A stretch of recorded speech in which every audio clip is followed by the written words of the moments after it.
The following is the continuation of the introduction to the Bhagavad Gita as it is, by His Divine Grace A.C. Bhaktivedanta Swami Prabhupada, recorded on February 19th, 1966, in New York. Mukti hitva annatha rupam sarupena avastiti.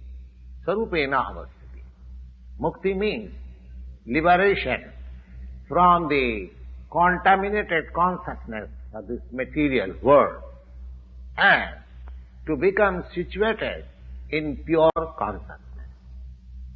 And the whole instruction of Bhagavad Gita is targeted to awaken that pure consciousness. We will find in the last stage of the instruction of Bhagavad Gita that Krishna is asking Arjuna whether he is now in purified consciousness.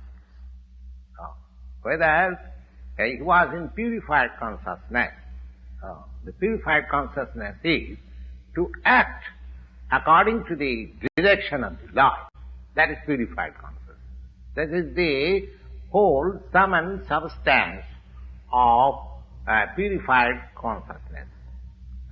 Consciousness is already there, but because we are part and parcels, therefore we are affected. There is affinity of being affected by the material modes. But the Lord being supreme, He is never affected. He is never affected. That is the difference between the Lord and the Supreme Lord and the... Now, this consciousness is... What is this consciousness? This consciousness is that I am. What I am. When in contaminated consciousness, this I am means that I am the Lord of all I service. This is impure consciousness. And I am the enjoyer. The whole material world is moving, that every living being is thinking that I am the Lord and I am the creator of this material world. The consciousness has got two psychic movements or two psychic divisions. One is that I am the creator and the other is I am the enjoyer. So, the Supreme Lord is actually the creator and He is actually the enjoyer.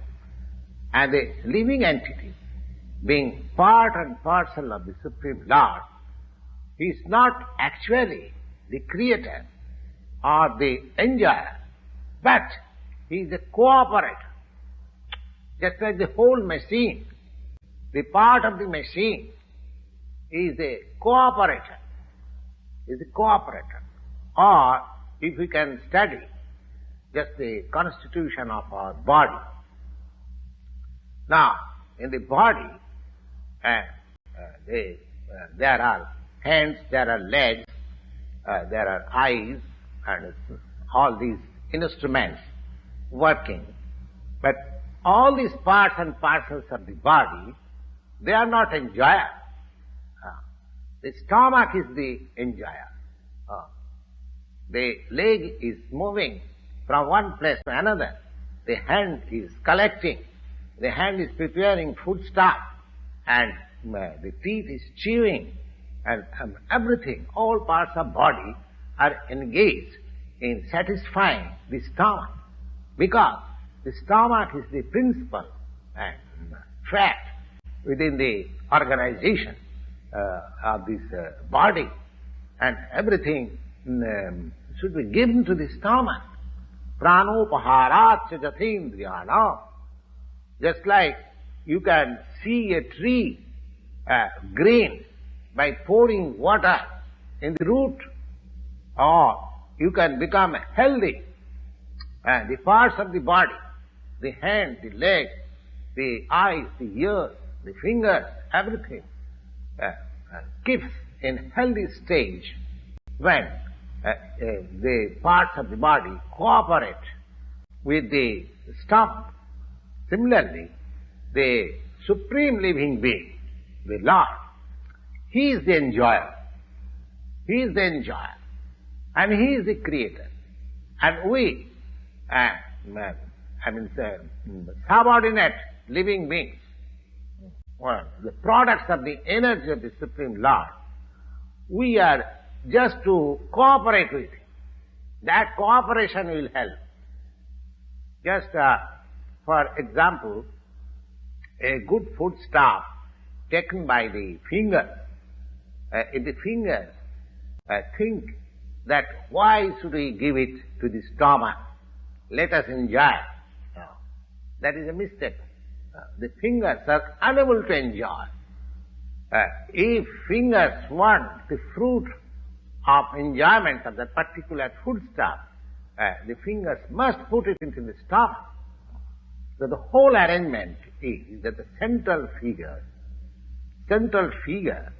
of creation, the central figure of enjoyment is the Supreme Lord.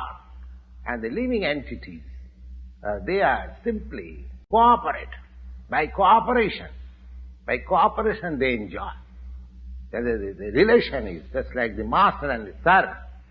If the master is satisfied, if the master is fully satisfied, the servants are automatically satisfied. That is the law. Similarly, the Supreme Lord should be satisfied, although the tendency for becoming a creator and the tendency to enjoy this material world is there also in the living entities, because it is there in the Supreme Lord. He has created the manifested cosmic world. Therefore, we shall find in this Bhagavad Gita that the complete whole comprising the Supreme Controller, the controlled living entities, the cosmic manifestation, the eternal time, and the activities, all of them are completely explained. So, the whole thing taken together completely is called the Absolute Truth. The complete whole, or the Supreme Absolute Truth, is therefore the complete personality of Godhead, Sri Krishna. As we have explained, that the manifestations are due to His different energies, and He is the complete whole. The impersonal Brahman is explained in the Bhagavad Gita, that impersonal Brahma is also subordinate to the complete person. Brahmanaham pratishtha. Impersonal Brahma is also, the impersonal Brahma is more explicitly explained in the Brahma Sutra as the rays, as there is the rays of the sunshine, sun planet. Similarly, the impersonal Brahma is the shining rays of the Supreme Brahma, or the Supreme Personality of God. Therefore, impersonal Brahma is incomplete realization of the absolute complete whole, and so also the conception of Paramatma. These things are also explained. Purushottam Yoga. When we shall read the chapter of Purushottam Yoga, it will be seen that the Supreme Personality, Purushottam, is above the impersonal Brahma and partial realization of Paramatma. The Supreme Personality of Godhead is called Satchidananda Vigraha. In a Brahma Sankhya, the beginning is started like this. Ishara Parama Krishna Satchidananda Vigraha Anadi Radi Govinda Sarvakarana Karana. Govinda, Krishna, is the cause of all causes. He is the primal law. So, the Supreme Personality of Godhead is Satchidananda Vigraha. Impersonal Brahman realization is the realization of his Sat part, eternity. And Paramatma realization is the realization of Satchit, eternal knowledge, part realization. But realization of the personality of Godhead as Krishna is realization of all the transcendental features like Sat, Chit and Ananda in complete Vigraha. Vigraha means form. Vigraha means form. Abhaktam bhaktimapannam mannati mam abuddhaya. People with less intelligence, they consider the Supreme Truth as impersonal. But he is a person, a transcendental person. This is confirmed in all Vedic literature. Nitya, Nityanam, Chetana, Chetananam. So, as we are also persons, individual living beings, we are persons, we have got our individuality. We are all individual. Similarly, the Supreme Truth, the Supreme Absolute is also the ultimate issue. He is a person. But realization of the personality of Godhead is realization of all the transcendental features like Sat, Chit and Ananda in complete Vigraha. Vigraha means form. Therefore, the complete whole is not formless. If he is formless or if he is less in any other thing, he cannot be complete whole. The complete whole must have everything within our experience and beyond our experience. Otherwise, he cannot be complete. The complete whole personality of Godhead has immense potencies. Parasa Shakti Vividhaiva Sriyate. That is also explained in Bhagavad Gita. How he is acting in different potencies. This phenomenal world, or the material world, where we are now put, is also complete by itself, because Purnamidam. The 24 elements of which, according to Sankhya philosophy, the 24 elements of which this material universe is a temporary manifestation, are completely adjusted to produce complete things which are necessary for the maintenance and subsistence of this universe. No extraneous effort by any other unit is required for the maintenance of the universe.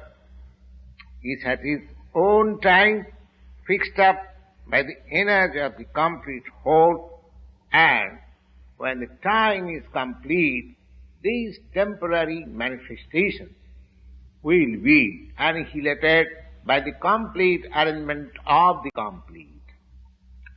There is complete facility for the small complete units, namely the living entities, to realize the complete. And all sorts of incompleteness is experienced on account of incomplete knowledge of the complete.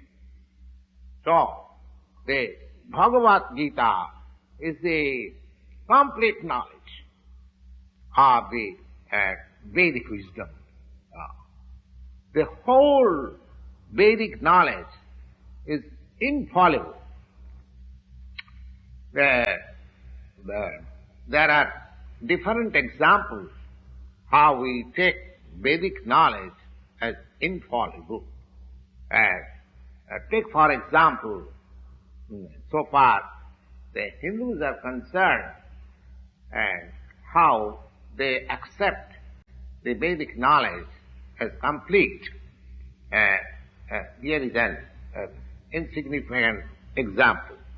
Just like the cow dung. The cow dung is the stool of an animal. According to Smriti or Vedic wisdom, if one touches the stool of an animal, he has to take his bath to purify himself. But in the Vedic scriptures, the cow dung is stated as pure.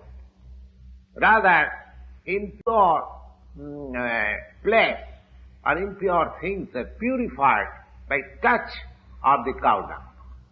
Now, if one argues how it is that in one place it is said that the stool of the animal is impure, in another place it is said that the cow dung, which is also the stool of an animal, it is pure. So it is contradictory. But actually, it may appear to be contradictory, but because it is Vedic injunction, therefore, for our practical purposes, we accept it.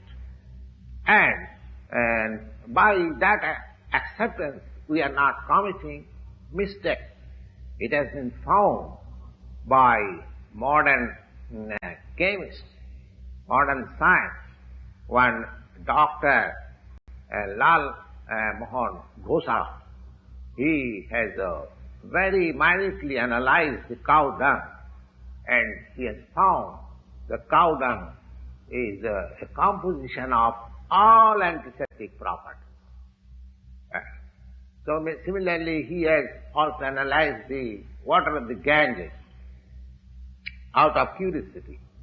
So, my idea is that Vedic knowledge is complete because it is above all doubts and all mistakes. And Bhagavad Gita is the essence of all Vedic knowledge. The Vedic knowledge is therefore infallible. It comes down to the perfect disciplic succession. Therefore, Vedic knowledge is not a thing of research. Our research work is imperfect because we are searching everything with imperfect senses. Therefore, the result of our research work is also imperfect. It cannot be perfect. We have to accept the perfect knowledge. The perfect knowledge is coming down, as it is stated in the Bhagavad Gita. Just we have begun. Evang parampara prasam imang rajal. We have to receive the knowledge from the right source in a disciplic succession of spiritual masters, beginning from the Lord Himself. The Bhagavad Gita is spoken by the Lord Himself, and Arjuna, the student who took lessons of the Bhagavad Gita, he accepted the whole story as it is, without any cutting. That is also not allowed, that we accept a certain portion of Bhagavad Gita and reject another portion. That is also not accepted. We must accept the Bhagavad Gita without interpretation, without any cutting, and without our own whimsical participation in the matter, because it should be taken as the most perfect Vedic knowledge. The Vedic knowledge is received from the transcendental sources because the first word was spoken by the Lord Himself. The word spoken by the Lord is called apaurasya, or not delivered by any person of the mundane world, who is infected with four principles of imperfectness. A living being of the mundane world has four defective principles of his life, and they are: 1, that he must commit mistakes; 2, he must be sometimes illusion; and 3, he must try to cheat others; and 4, he is endowed with imperfect senses. With all these four principles of imperfectness, one cannot deliver the perfect form of information in the matter of all-pervading knowledge. The Vedas are not like that.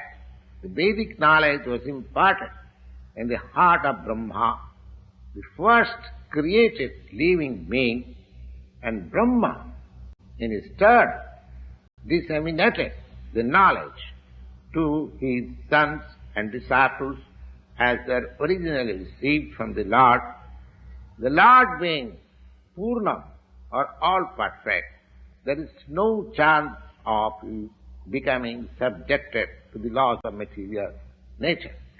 One should therefore be intelligent enough to know that except the Lord, nobody is the proprietor of anything within the universe. That is explained in the Bhagavad Gita. Aham sarvasya prabhu, matta sarvam prabhastatu, iti matya bhajanti ma, buddha bhavo samannita. The Lord is the original creator. He is the creator of Brahma. He is the creator, that is also explained. He is the creator of Brahma. In the 11th chapter, the Lord is addressed as Prapitamaha, because Brahma is addressed as Pitamaha, the grandfather. But he is the creator of the grandfather also. So, nobody should claim to be the proprietor of anything, but he must accept things which are set aside by the Lord as his quota of maintenance. Now, there are many examples how we have to utilize the allotment of the Lord. That is also explained in the Bhagavad Gita. Arjuna, he decided in the beginning that he should not fight. That was his own contemplation. Arjuna said to the Lord that it was not possible for him to enjoy the kingdom after killing his own kinsmen. And that point of view was due to his conception of the body, because he was thinking that the body was himself and the bodily relatives, his brothers, his nephews, his father-in-law or his grandfather, they were expansion of his body, and he was thinking in that way to satisfy his bodily demands. And the whole thing was spoken by the Lord just to change the view, and he agreed to work under the direction of the Lord, and he says, Karisi Bachanam Tava. Therefore, in this world, the human being is not meant for quarreling like the cats and dogs. They must be intelligent enough to realize the importance of the human life and refuse and to act like ordinary animals. A human being should realize the aim of human life. This direction is given in all the Vedic literature, and the essence is given in the Bhagavad Gita. The Vedic literature is meant for the human being and not for the cats and dogs. The cats and dogs can kill their eatable animals, and for that there is no question of sin or their part. But if a man kills an animal for the satisfaction of his uncontrolled taste, he must be responsible for breaking the laws of nature. And in the Bhagavad Gita, it is clearly explained that there are three kinds of activities according to the different modes of nature. The activities of goodness, the activities of passion, the activities of ignorance. Similarly, there are three kinds of eatables also. Eatables in goodness, eatables on passion, eatables on ignorance. They're all clearly described. And if we properly utilize the instructions of the Bhagavad Gita, then our whole life will become purified, and ultimately we shall be able to reach the destination. Jadgatyana nivartanti tadhama paramam mama. That information is given in the Bhagavad Gita.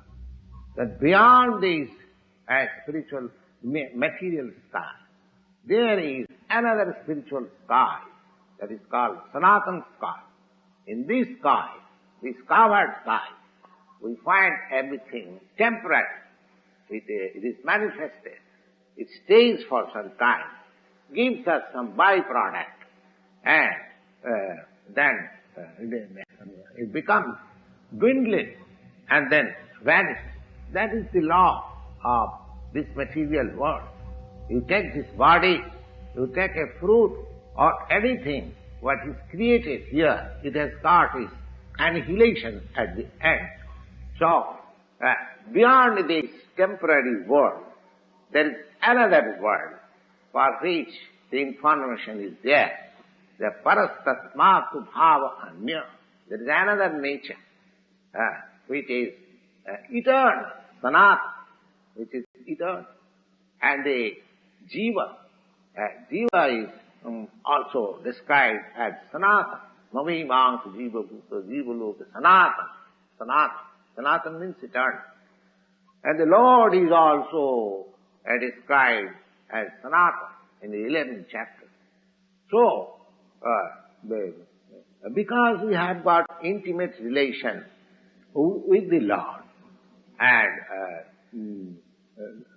we are all qualitatively one, the Sanatana Dham and the Sanatana Supreme Personality and the Sanatana living entities, they are on the same qualitatively plane. Therefore, the whole target of Bhagavad Gita is to revive our Sanatana occupation, Sanatana, that is called Sanatana Dharma, or eternal occupation of the living entity. We are now temporarily engaged in different activities, and all these activities being purified.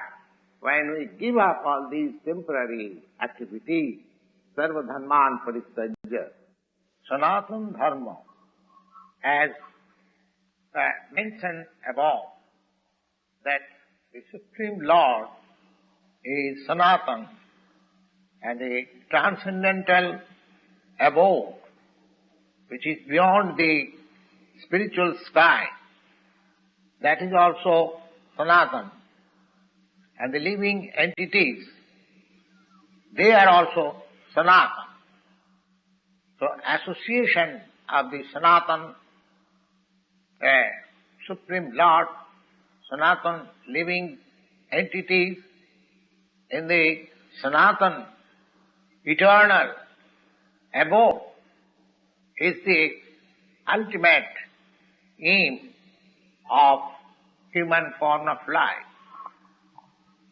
The Lord is so kind upon the living entities because living entities have claimed to be all sons of the Supreme Lord. This Lord declares to reclaim the conditioned souls, and therefore Sanatana Dharma does not mean any sectarian process of religion. It is the eternal function of the eternal living entities in relationship with the eternal Supreme Lord. So far Sanatana Dharma is concerned, it means the eternal accretion. Sripad Ramanujacharya has explained the word Sanatana as the thing which has neither any beginning nor any end. And when we speak of Sanatana Dharma, we must take it for granted on the authority of Sripad Ramanujacharya that it has no beginning nor any end. The word religion is a little different from Sanatana Dharma. Religion conveys the idea of faith. Faith may change. One may have faith in a particular process, and he may change the faith afterwards and adopt another faith. But Sanatana Dharma means it cannot be changed. It cannot be changed. Just like the water and liquidity. Liquidity cannot be changed from water. Heat and fire. Heat cannot be changed from fire. Similarly, the eternal function of the eternal living entity, which is known as Sanatana Dharma, cannot be changed. It is not possible to change. We have to find out what is that eternal function of the eternal living entity. When we speak of Sanatana Dharma, therefore, we must take it for granted on the authority of Sripad Ramanujacharya that it has no beginning nor any end. The thing which has no end, no beginning, must not be any sectarian thing or limited by any boundary. When you hold on the conference on the Sanatana Dharma, people belonging to some of the non-eternal religious faith may wrongly consider it that we are dealing in some sectarian thing. But if we go deep into the matter and test everything in the light of modern science, it will be possible for us to see Sanatana Dharma as the business of all the people of the world, nay, all the living entities of the universe. Non-Sanatana religious faith may have some beginning in the annals of the human society, but there cannot be any history of the Sanatana Dharma because it continues to remain with the history of the living entities. So far, living entities are concerned, we find it from the authority of the Shastras that the living entities have also no birth or death. In the Bhagavad Gita, it is clearly stated that the living entity is never born nor does it ever die. He is eternal, indestructible, and continues to live after the destruction of his temporary material body. With reference to the above concept of Sanatana Dharma, we may try to understand the concept of religion. From the Sanskrit root meaning of the word dharma, it means that which is constantly with a particular object. As we have already mentioned, when we speak of fire, it is concluded at the same time that there is heat and light along with the fire. Without heat and without light, there is no meaning of the word fire. Similarly, we must find out the essential part of a living being which is always companion with him. That part of constant companion of the living being is his eternal quality, and the eternal part of the living being's quality is his eternal religion. When Sanatana Goswami asked Lord Sri Chaitanya Mahaprabhu about the Sarup, we have already discussed about the Sarup of every living being. Sarup, or real constitution of the living being, the Lord replied that the constitutional position of the living being is to render service to the Supreme Personality of Godhead. But if we analyze this part of the statement of Lord Chaitanya, we can very well see that every living being is constantly engaged in the business of rendering service to another living being. A living being serves another living being in different capacities, and by doing so, the living entity enjoys life. A lower animal serves a human being, a servant serves his master, A serves B master, B serves C master, and C serves D master, and so on. Under these circumstances, we can see that a friend serves another friend, and the mother serves the son, or the wife serves the husband, or husband serves the wife. If we go on searching in that spirit, it will be seen that there is no exception in the society of the living being where we do not find the activity of service.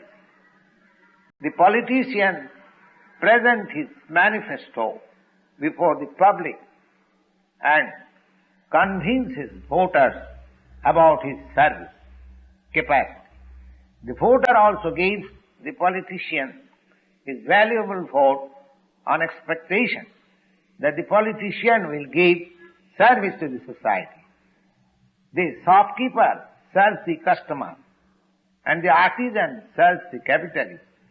The capitalist serves his family, and the family serves the headman in terms of the eternal capacity of eternal being. In this way, we can see no living being is exempted from the practice of rendering service to other living beings, and therefore we can conclude that service is a thing which is the constant companion of the living being, and therefore it may be safely concluded that rendering of service by a living being is the eternal religion of the living being. When a man professes to belong to a particular type of faith with reference to the particular time and circumstances of birth, and thus one claims to be a Hindu, a Muslim, a Christian, Buddhist, or any other sect, and a subsect, such designations are non-Sanatana Dharma. A Hindu may change his faith to become a Muslim, or a Muslim may change his faith to become a Hindu or a Christian, etc. But in all circumstances, such change of religious faith does not allow a person to change his eternal engagement of rendering service to others. A Hindu or a Muslim or a Christian, in all circumstances, he is servant of somebody. And thus to profess a particular type of faith is not to be considered as Sanatana Dharma, but the constant companion of the living being, that is rendering of service, is the Sanatana Dharma. So, factually, we are related in the service relationship with the Supreme Lord.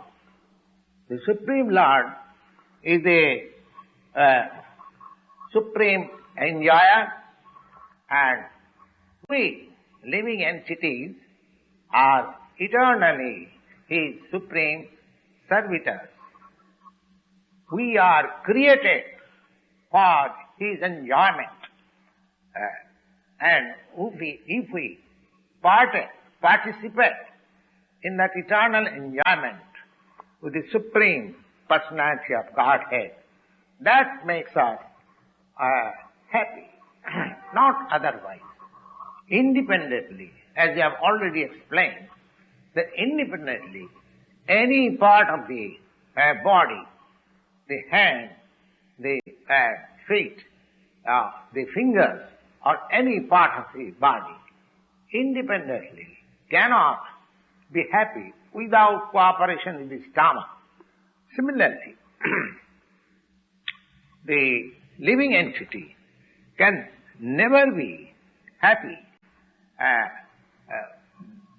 without rendering his transcendental loving service to the Supreme Lord.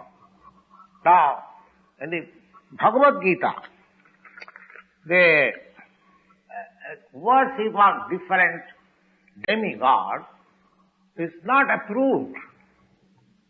It's not approved because it is said in the Bhagavad Gita, 7th chapter, 20th verse, the Lord says, Kamastasya hitagyana prapaddanti annadevataha. Kamastasya hitagyana. Those who are drifted by lust, only they worship the demigods other than the Supreme Lord, Krishna. We also may remember that when you speak of Krishna, it is not a sectarian name. The Krishna name means the highest pleasure. It is confirmed that the Supreme Lord is the reservoir, is the storehouse of all pleasure. We are all hankering after pleasure. Anandamaya abhyasat. The living entities or the Lord, because we are full of consciousness, therefore our consciousness is after happiness. Happiness. The Lord is also perpetually happy. And if we associate with the Lord, cooperate with Him, take part in His association, then also we become happy. The Lord descends on this mortal world to show His pastime in Vrindavan, full of happiness. When Lord Sri Krishna was in Vrindavan, his activities with his cowherd boy friends, with his dancers, with his damsel friends, and with the inhabitants of Vrindavan, and his occupation of cow herding in his childhood, and all these pastimes of Lord Krishna was full of happiness. The whole of Vrindavan, the whole population of Vrindavan was after him. They did not know except Krishna. Even Lord Krishna restricted his father, Nanda Maharaj, in worshipping the demigod Indra, because he wanted to establish that people need not worship any other demigod except the Supreme Personality of God. Because the ultimate aim of life is to return to the abode of the Supreme Lord. The abode of Lord Krishna is described in the Bhagavad Gita, 15th chapter, 6th verse. Natad bhasayati surya na sasanka na pavakaha jadgatya na nivartante tadhyamam paramam mama.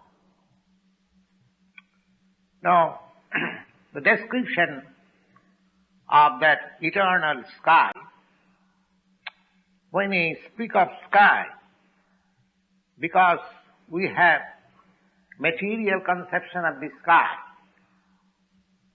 therefore we think of the sky with sun, moon, stars, like that. But the Lord says that the eternal sky, there is no need of sun. Natad bhasayate surya, no sasanka, no pavaka. Neither in that eternal sky there is need of moon. No pavaka means neither there is necessity of electricity or fire for illuminating, because the spiritual sky is already illuminated by the Brahma Jyoti, Yasya Prabha, the rays of the Supreme above. Now in these days, when people are trying to reach other planets, it is not very difficult to understand the abode of the Supreme Lord. The abode of the Supreme Lord is in the spiritual sky, and it is named as Golaka. In the Brahma Sankhya, it is very nicely described. Golaka eva nivasati akhila atma bhuta. The Lord, although resides eternally in his abode, Golaka, still he is akhila atma bhuta. He can be approached from here also. And the Lord therefore comes to manifest his real form, Satchidananda Vigraha, so that we may not have to imagine. There is no question of imagination. The Lord's presence, by his causeless mercy, he presents himself in his Shyama Sundara. Unfortunately, people with less intelligence deride at him. Avajananti mang moodha. Because the Lord comes as one of us, and just like plays with us as a human being. Therefore we need not consider that Lord is one of us. It is His omnipotency that He presents Himself with His real form before us and displays His pastimes, just the prototype of His abode. So that abode of Lord, there are innumerable planets also in that Brahma Jyoti. Just like we have got innumerable planets floating on the sun rays. Similarly, in the Brahma Jyoti, which is emanating from the abode of the Supreme Lord, Krishna Loka, Goloka, Ananda Chinmaya Rasa Pratibhavitani. All those planets are spiritual planets. They are Ananda Chinmaya. They are not material planets. So, the Lord says, na tad bhasayati sujja, na sasanka na pava, jadgatyana nivartante, tadhyama paramangama. Now, anyone who can approach that spiritual sky will not be required to come back again in this material sky. So long we are in the material sky, what to speak of approaching the moon planet?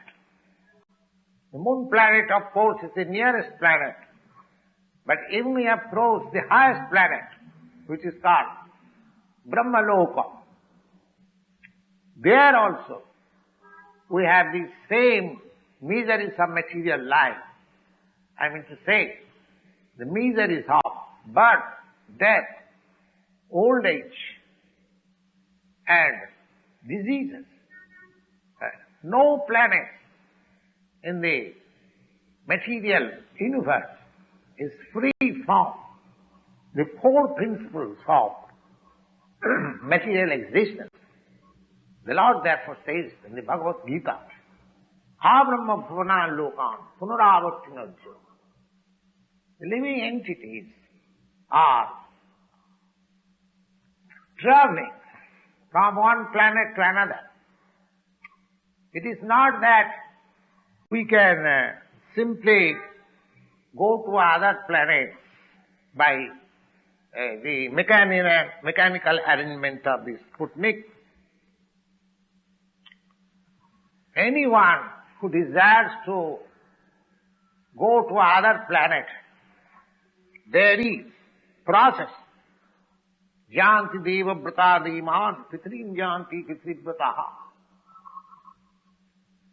If anyone wants to go to any other planet, say moon planet,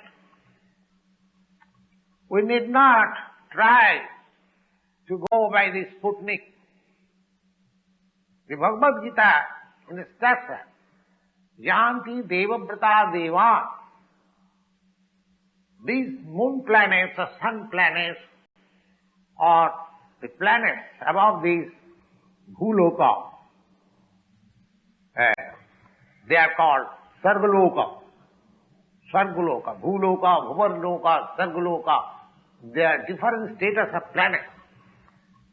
So, Devaloka, they are known just like that. The Bhagavad Gita gives a very simple formula that you can go to the higher planets, Devaloka, Janti Deva Brata Deva. Janti Deva Brata Deva. Deva Brata, if we practice the process of worshipping the particular demigod, then we can go to that particular planet also. We can go to the sun planet in We can go to the moon planet, we can go to the heavenly planet. But Bhagavad Gita does not advise us to go to any one of these planets in the material world.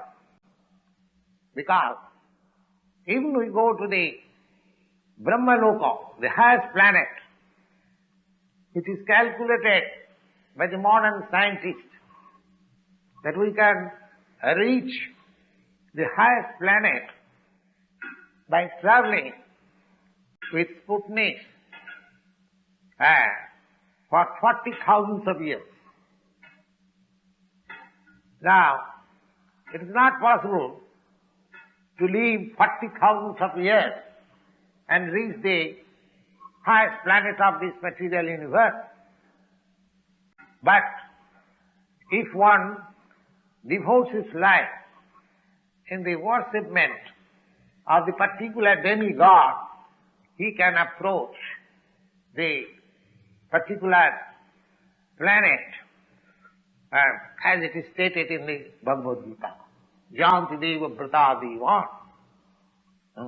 Pitrin janti pitri brataha. Similarly, there is pitri lok. Similarly, one who likes to approach the supreme planet. Supreme planet. The supreme planet means the Krishna Loka. In the spiritual sky, there are innumerable planets, Sanatan planets, eternal planets, which are never destroyed, annihilated. But of all those spiritual planets, there is one planet, the original planet, which is called Goloka Vrindavan.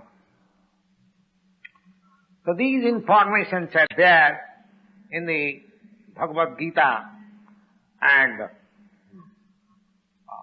we are given the opportunity for living this material world and get our eternal life in the eternal kingdom.